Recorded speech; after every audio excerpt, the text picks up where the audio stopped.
Hi, welcome to my channel. I'm Lori. If you're new here, don't forget to hit the subscribe button and hit that notification bell so you'll be notified whenever I upload a new video.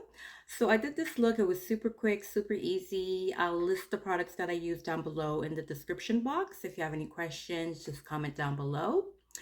So I did this look to pair with my outfit. I got this dress and this bracelet while I was traveling to Jamaica and visiting a few months ago. So of course I put this look together to complement my dress. So if you like it, please hit the like button. I'm gonna get right into it. So as usual, sit back, relax, and enjoy.